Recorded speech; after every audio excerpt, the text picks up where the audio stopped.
સારું આ દુનિયામાં કોણ છે?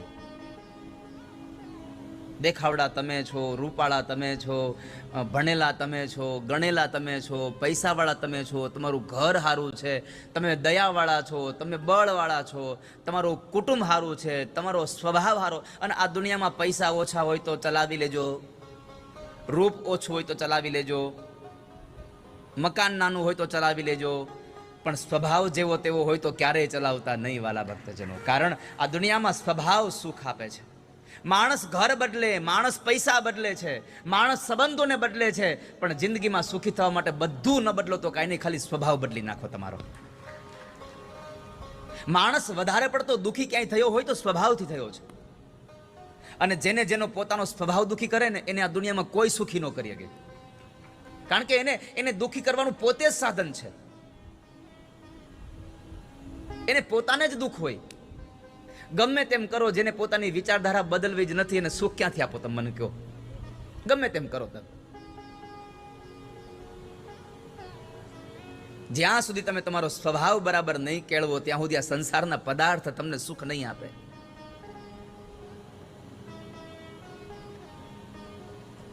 સરસ મજાનું મકાન બનાવો, એ મકાન બનાવ્યા પછી એટલું સરસ તમે ફર્નિચર કરાવ્યું હોય, બધું જ કરાવ્યું હોય, પોતાનો હોશે સરસ મજાનો બેડરૂમ બનાવ્યો હોય, પણ એ બેડરૂમમાં 2-4 દિવસ થાય ને તેમ કે આ ગાદી બહુ કડક આવી છે. એ ગાદી ફેરવે તો 2-5 દિવસ પછી વળી પાછું થાય બ્લેન્કેટ નથી ફાવતું. આમને આમ બધું બદલવામાં આપણે ક્યારેય પણ સુખ નહીં. કારણ કે એક બદલીએ ત્યાં બીજાનો આપણને અભાવ ઊભો થઈ ગયો હોય.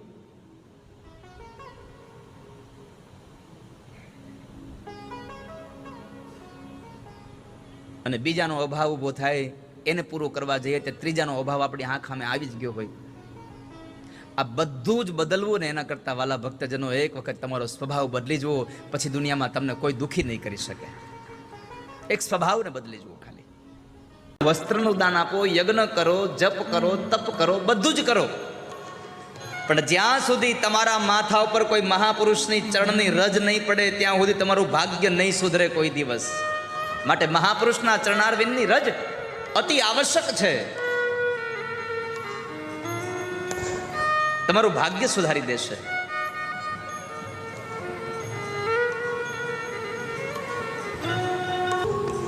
જ્યારે કોઈ મહાપુરુષોને આપણે મળીએ ત્યારે પ્રણામ કરીએ ત્યારે એના પગને છેક તળિયા સુધી સ્પર્શ કરી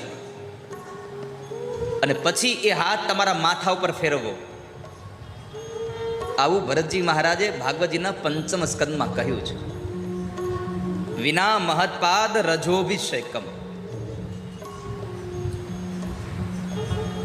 રાજા રહુગણને ઉપદેશ આપ્યો ભરતજી મહારાજે. અહંકાર છોડીને ભગવાનનું ભજન કરજો. એ કથા બતાવી. 5મ સ્કંદને વિશ્રામ કરી 6મ સ્કંદમાં નામનો મહિમા છે. ભગવાન કરતા ભગવાનનું નામ મોટું છે.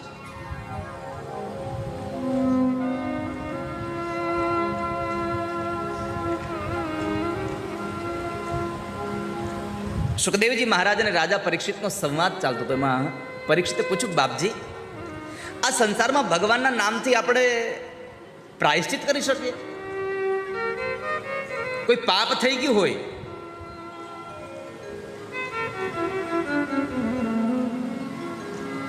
ગુરુદેવ, નરકથી બચવા માટેનું સાધન કયું? પાપ તો થઈ જ ગયું છે, પણ પાપ થયા પછી પણ નરકમાં ન જવું પડે એના માટેનું શ્રેષ્ઠ સાધન કયું? એનો એક જ ઉપાય છે રાજા, પ્રાયશ્ચિત.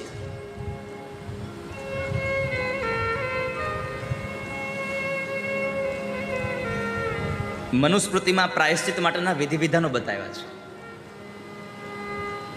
પણ ભાગવત ધર્મ એમ કહે છે વિધિ વિધાનની મહત્વતા નથી તો તમારી થયેલી ભૂલનો તમને પછતાવો થઈ જાય એ જ તમને પવિત્ર બનાવી દે છે.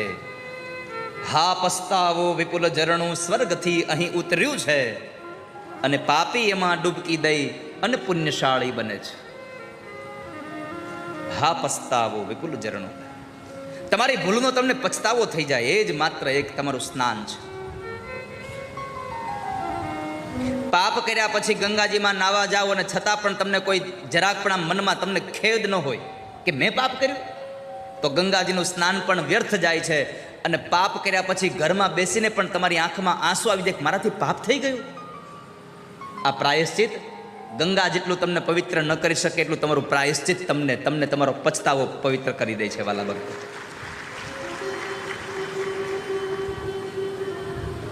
પવિત્ર બનાવી દે છે.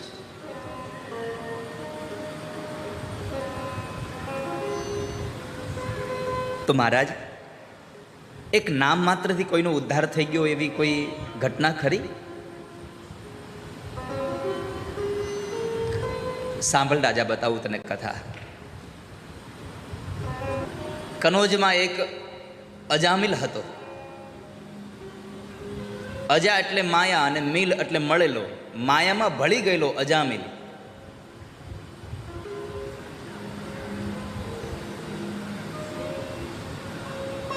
એક માત્ર દુસંગ થઈ ગયો, કુસંગ થઈ ગયો. અને કુસંગથી માણસ અધર્મના માર્ગ ઉપર ચડી ગયો. તમારો સત્સંગ તમને કૃષ્ણ બનાવવાની તાકાત ધરાવે છે અને તમારો કુસંગ કૃષ્ણમાંથી કંસ બનાવવાની તાકાત ધરાવે છે.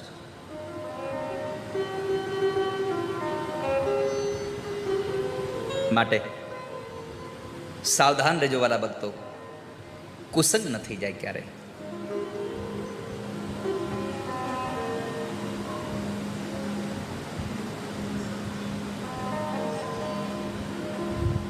અજામિલને એના પિતાએ એક વખતના સમયે લાકડા લેવા મોકલે છે. અને લાકડા લેવા ગયેલો અજામિલ બરાબર આવે છે જંગલના માર્ગેથી. એક સ્ત્રીને જોઈ જાય છે અને સ્ત્રીને જોયા પછી એનું મન એમાં લાગ્યું, એનો સંગ કર્યો, બાળકો પ્રત્યેથી ભાવ ઉતરી ગયો. ઘરમાં રહે ખરો, મન ન લાગે કોઈનામાં.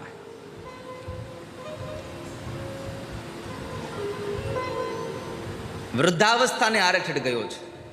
10 દીકરાઓ હતા. 88 વર્ષની ઉંમરે અજામિલ બરાબર પથારીમાં પડ્યો તો બપોરના સમયે, અને બાળકનો 10મો દીકરો જે હતો એ આંગણામાં રમતો હતો. ત્યારે યમના દૂતો આવીને એને પકડે છે, કાળપાશમાં બાંધે છે.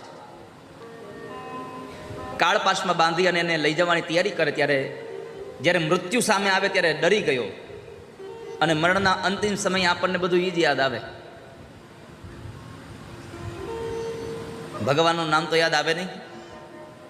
અંતિમ સમયે દીકરા યાદ આવે, પત્ની યાદ આવે, મા બાપ યાદ આવે, ભાઈઓ યાદ આવે છે.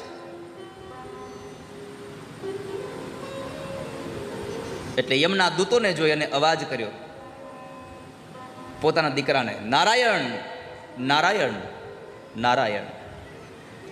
3 વખત અવાજ થયો, નારાયણ નારાયણ. આંગણામાં રમતો તો એ નારાયણ ન આવ્યો, પણ વૈકુંઠવાળા ભગવાન નારાયણે પોતાના પાર્ષદો મોકલી આપ્યા છે કે જાઓ અજામિલને છોડાવી આવો કાળપાશના એ બંધનમાંથી, એમના દૂતોના બંધનમાંથી ને છોડાવી લાવો.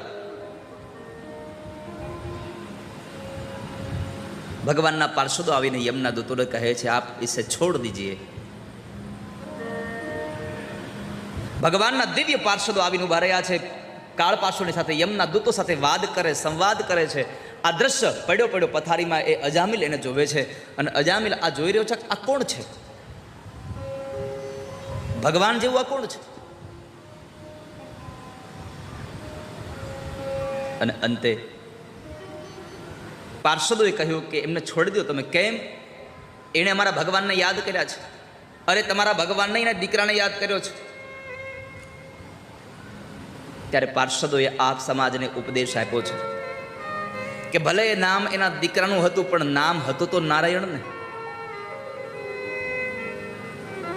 નામ નારાયણ હતું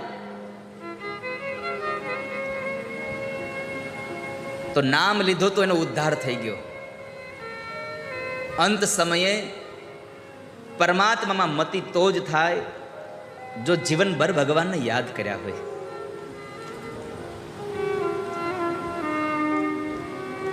એક બાપા બીમાર પડ્યા, ડોક્ટરને બોલાવ્યા.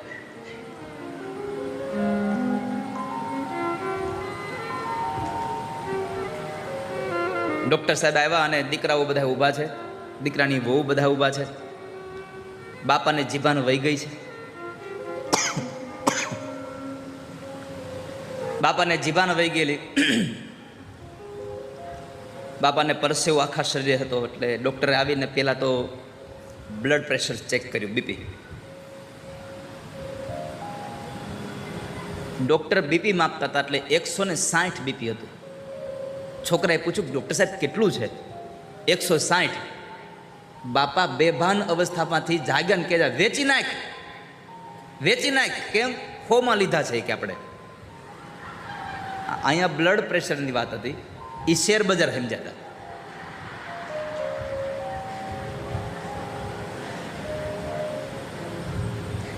અંત સમયે પ્રભુ તો યાદ આવે જો જીવનમાં પહેલેથી ભગવાનને યાદ કર્યા હોય.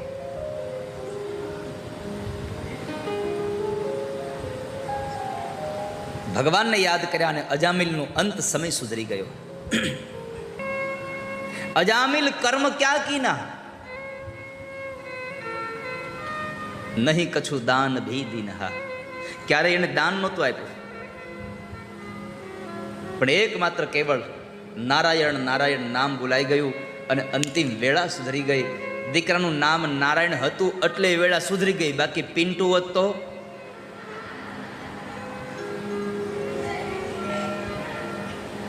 નામ એવું રાખો કે અંતિમ સમયે, અંતિમ વેળાએ, અરે વૃદ્ધાવસ્થામાં આપણને બોલાવતા લાગ આવે ને એવું નામ રખાય. હવે એ 5-15 વર્ષનો પિન્ટુ હોય તો આપણને બોલાવવાનું ગમે, હાલો ભાઈ પિન્ટુ અહીંયા આવે. પણ હવે 80 વર્ષ કહેવાય પિન્ટુ બાપા હાલો એમ?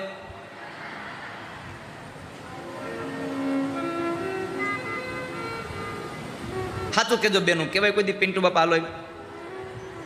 બોલો. એ આમ ભળે પિન્ટુ બાપા જેવું? ભળે? ન ભળે ને. જો 80 વર્ષે પિન્ટુ બાપા ન ભળે તો 70 વર્ષે ડોલીબાઈ ન ભળે હો પછી. હા, મારે તો આમ આમ બેલેન્સ રાખવું પડે ને, કોઈ નારાજ ન થઈ જાય.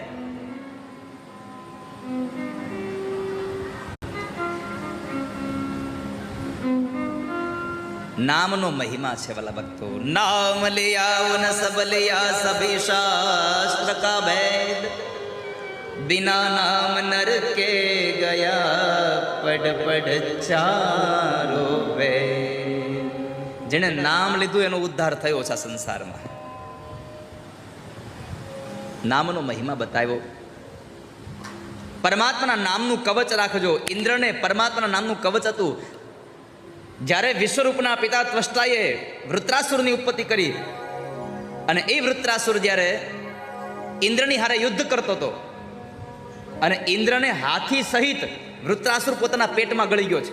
ભાગવતમાં કથા છે. એટલું મોટું વિશાળ સ્વરૂપ ધારણ કર્યું કે ઇન્દ્રને પોતાના પેટની અંદર ગળી ગયો. પણ ભગવાન નારાયણના નામનું કવચ હતું એટલે ઇન્દ્રએ પોતાના વજ્ર વડે વૃત્રાસુરનું પેટ ચીરી બહાર આવ્યો છે. અને બહાર આવી અને પોતાના હાથમાં રહેલા દધીચી ઋષિના અસ્થિમાંથી બનાવવામાં આવેલું જે વજ્ર છે એ વજ્ર દ્વારા વૃત્રાસુરનો વધ કર્યો છે. એનો ઉદ્ધાર કરી દો. કેમ? ભગવાનનું નામનું એનું કવચ હતું એટલા માટે. નારાયણ કવચ રાખજો, પરમાત્માના નામનું કવચ રાખજો તો જીવન ધન્ય બની જશે. અને એ વૃત્રાસુર જેની વૃત્તિ અસુર છે, વૃત્રાસુર છે. ગયા જન્મનો ચિત્રકેતુ રાજા. 1 કરોડ રાણીઓ હતી.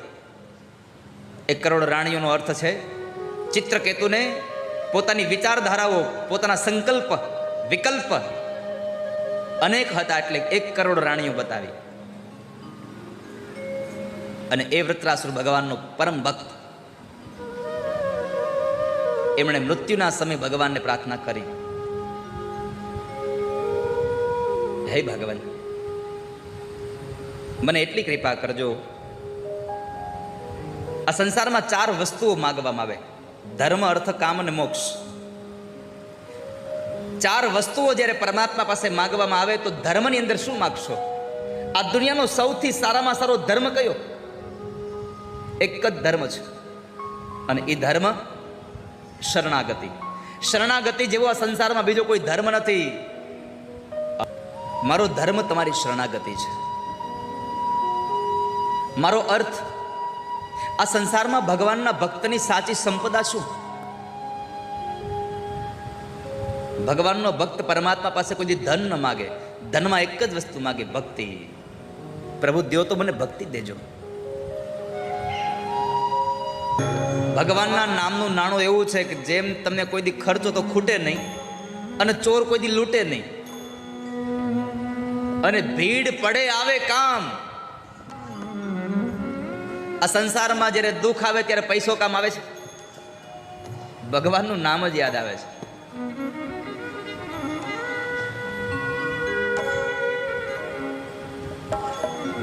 ગાડી લઈને જતા હો અને અકસ્માત થાય, પણ એની પહેલા તમારી નજર સામે જેની સાથે તમારો અકસ્માત થવાનો છે ત્યાં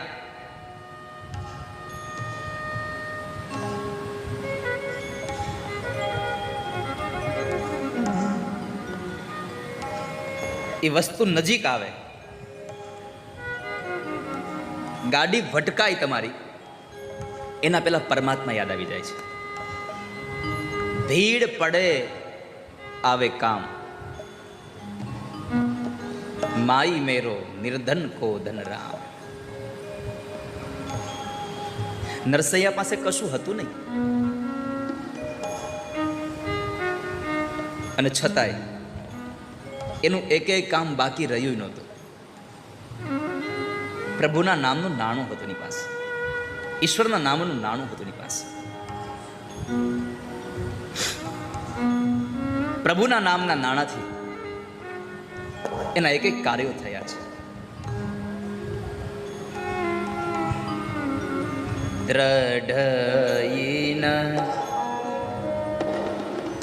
દ્રઢયન પણ કામ ત્યારે થાય જ્યારે તમને દ્રઢ ભરોસો ભગવાનમાં હોય. એના સિવાય તમને બીજું કશું લાગતું જ ન હોય મને.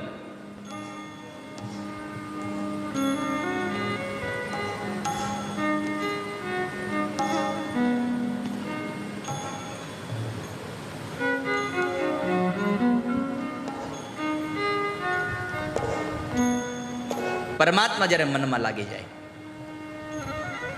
ત્યારે કશું યાદ ના આવે. અને એમાં નરસિંહ મહેતાએ જ્યારે જ્યારે પણ જરૂર પડી ત્યારે ત્યારે પરમાત્માને જ બધું આપ્યું છે. શામળિયાના લગ્ન માટે થઈ અને એના શામળિયાના સસરા પક્ષમાંથી એક ચિઠ્ઠી આવી. ચિઠ્ઠીમાં લખ્યું હતું, જોકે નરસિંહ મહેતાએ તો ચિઠ્ઠી વાંચી નથી હો, લખનારાઓ એમ લખે છે. નરસિંહ મહેતાએ ચિઠ્ઠી વાંચી નથી. એ ચિઠ્ઠી ભગવાનના દરબારમાં, ભગવાનના મંદિરમાં મૂકી દઈને કીધું, પ્રભુ તમારી ચિઠ્ઠી છે, ધ્યાન રાખજો. બધું તમારું છે, બધું અમારું ક્યાં કાંઈ છે.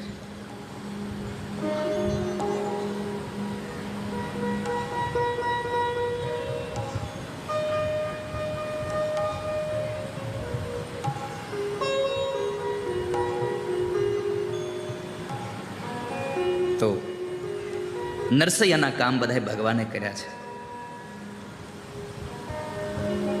તો ભગવાનના ભક્તનું સાચું નાણું પરમાત્માની ભક્તિ છે, પરમાત્માનું નામ છે. ત્રીજું, અજાત પક્ષા ઇવ માતરમ ખગા સ્તન્યમ યથાવત સુતરા સુધારતા પ્રિયમ પ્રિયેવ વ્યુષિતમ વિષન્ના. પ્રભુ મારી કામના શું? આ સંસારનો જીવ હોય તો કામના હોય, મારે ત્યાં પ્રજોત્પત્તિ થાય, મારે ત્યાં દીકરો, એના ત્યાં દીકરો થાય, મારે ધન વધે એવી કામના હોય, મારી કીર્તિ વધે એવી કામના હોય.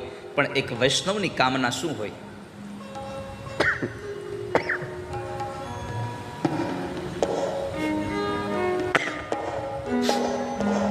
એક વૈષ્ણવની કામના, પ્રભુ તમારું દર્શન થાય મને. પણ દર્શનની કામના કેવી થવી જોઈએ? ભગવાનના દર્શન પ્રત્યેનો ઉત્સાહ કેટલો હોવો જોઈએ?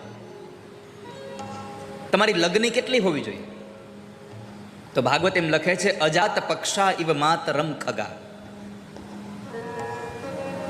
માળાની અંદર જે ઈંડાઓમાંથી બચ્ચા પ્રગટ થયા છે, જેને હજી પાંખ નથી આવી, અને એ બચ્ચાઓના પેટ ભરવા માટે થઈને એની માં ચણ લેવા જાય છે. જે માં ચણ લેવા ગઈ છે એ માની રાહ જોવાની, જે બચ્ચાની જે આતુરતા છે, જે બચ્ચું એની માની રાહ જોવે છે, સવારથી લઈને સાંજ સુધી પેલી ગાય વાછડાને મૂકીને જતી રહી છે, અને લગ્ન થયાના તરત જ જે સ્ત્રીનો પતિ કમાવા માટે પરદેશ વયો જાય અને 5-7 વર્ષ પછી જ્યારે પતિ આવતો હોય એની રાહ જોતી હોય પત્ની, એમ જેમ પેલું પાંખ વગરનું બચ્ચું, જેમ ગાય વગરનું વાછડું એની માની રાહ જોવે, અને જેમ પત્ની પોતાના પતિની રાહ જોવે, એમ તમે આતુરતા દર્શાવો ને તો મારો ઠાકોરજી દર્શન આપે, નકર દર્શન નહીં ન આપે. તમને આતુરતા જ હોવી જોઈએ કે મને પ્રભુના દર્શન થાય, મને હરિના દર્શન થાય. પ્રભુના દર્શન વગર ન થાય. કામનાઓ છે પ્રભુ મને તમારા દર્શન થાય. અને છેલ્લા શ્લોકમાં મોક્ષની વાત આવે, પણ મોક્ષ તો સ્વજનો ભગવાનના ભક્તો માગે જ નહીં. હરિના જન તો મુક્તિ ન માગે, માગે જન્મો જન્મ અવતાર, નિત કીર્તન સેવા ઓછવ નિરખવા નંદ કુમાર. પરમાત્માની પાસે મુક્તિ ન માગે ભગવાનના વૈષ્ણવો. અમને તો જન્મો જન્મ અવતાર આપજો, અને અવતાર આપો તો એવો આપજો કે કદાચ માણસ ન બનાવો તો કાંઈ વાંધો નહીં, પશુ બનાવજો, પણ પશુ બનાવો તો એટલી કૃપા કરજો પ્રભુ, તમારા સત્સંગી હોય ને એના ઘરના આંગણે બંધાવજો, જેથી કરીને એનો સત્સંગ સાંભળીએ તો અમારું જીવન પણ ધન્ય થઈ જાય. અમને દરેક જન્મમાં સત્સંગ થાય. ભવે ભવે યથા ભક્તિ પાદયોસ્તવ જાયતે. દરેક યુગમાં અમને તમારામાં મન લાગેલું રહે, દરેક યોનિમાં અમે તમને યાદ કરતા રહીએ, એવી કૃપા કરજો ભગવાન. આ 4 શ્લોકની સ્તુતિ વૃત્રાસુરે બતાવી, એક કથા બતાવી. 6મ સ્કંદ પછી 7મ સ્કંદની કથામાં એક 7 વર્ષનો પ્રહલાદ અને 100 વર્ષની તપશ્ચર્યા કરી એમણે માના ઉદરની અંદર, અને 100 વર્ષની તપશ્ચર્યા એના પિતા હિરણ્યકશિપુએ કરી મંદરાચલ પર્વત ઉપર. અને બ્રહ્માજી પ્રગટ થયા, વરદાન માગ્યું, ન રાતે મરું ન દિવસે મરું, ન ઘરમાં ન બહાર ન આકાશમાં ન ધરતીમાં, ન લીલાથી ન સુકાથી ન અસ્ત્રથી ન શસ્ત્રથી, ન માણસ ન પશુ. બ્રહ્મા તમારું સર્જન મરે મારી ન શકે એવું વરદાન માગ્યું. અને પછી વરદાનના ભાવને લઈ અને પોતે બધા લોકોને ત્રાસ આપી રહ્યો છે. પોતાના પત્ની કયાધુને દેવર્ષિ નારદના આશ્રમમાંથી છોડાવી લઈ આવ્યા, અને પોતે પોતાના પત્નીના ઉદરમાં રહેલા ધ્રુવજી પ્રહલાદજી મહારાજનું પ્રાગટ્ય થયું. અને એ પ્રહલાદજી મહારાજ ભગવાનના અનન્ય ભક્ત હતા, મોટા થયા, આશ્રમની અંદર ભણવા બેસાડ્યા. આને નારાયણ સાથે વેર હતું. કોને? હિરણ્યકશિપુને, કારણ કે એના ભાઈ હિરણ્યાક્ષને માર્યો હતો. સહોદરને મારવાનું વેર લેવું હતું, એટલે કોઈને નારાયણનું નામ લેવા દેતો નહોતો. પણ એનો દીકરો જ પ્રહલાદ નારાયણ નારાયણ કરતો હતો. આ દુનિયાનો નિયમ છે, જેને કોઈ ન પૂગે ને એને એનું બરાબર છે ને.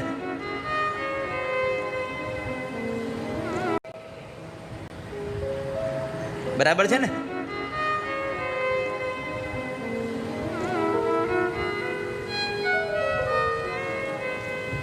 આ સંસારમાં જેને કોઈ ન પહોંચે, બધા જ નાથી ડરતા હતા, પ્રહલાદ નહોતા ડરતા.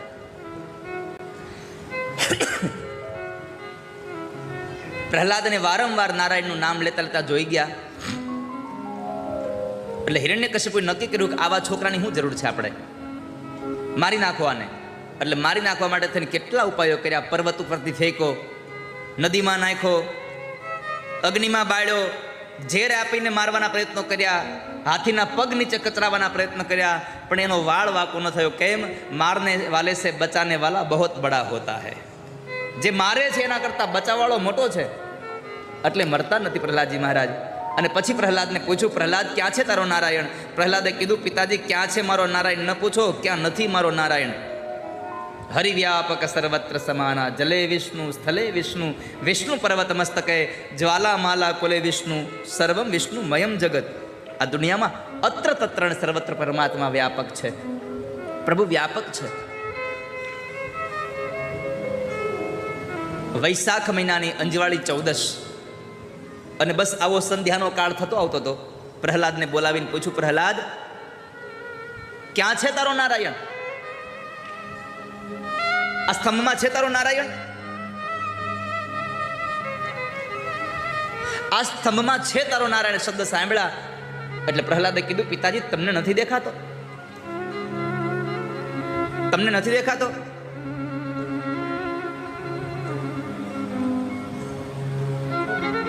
આ સ્તંભમાં પણ મારો નારાયણ છે.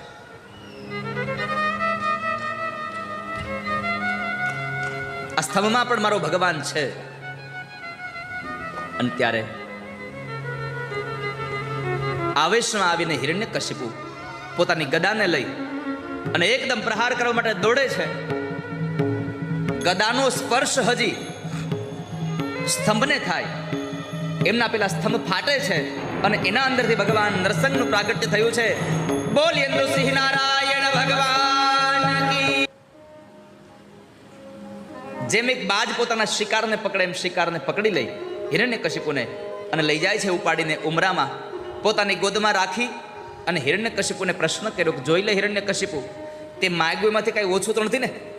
ન રાતે મરું ન દિવસે મરું, અત્યારે સંધ્યા કાળ છે, ન ઘરમાં ન બહાર, તું ઉમરામાં છો, નથી આકાશમાં નથી ધરતીમાં, મારી ગોદમાં છો. તે કીધું, તું માણસથી નહીં પશુથી નહીં, જોઈ લે મારું શરીર, નથી હું માણસ નથી પશુ. ભગવાને નખ બતાવીને કીધું, આને લીલા પણ ન કહેવાય, સૂકા પણ ન કહેવાય, અસ્ત્ર પણ ન કહેવાય, શસ્ત્ર પણ ન કહેવાય. અને બ્રહ્માએ મારું સર્જન નથી કર્યું, મેં બ્રહ્માનું સર્જન કર્યું છે. પરમાત્માને એટલો બધો આવેશ હતો.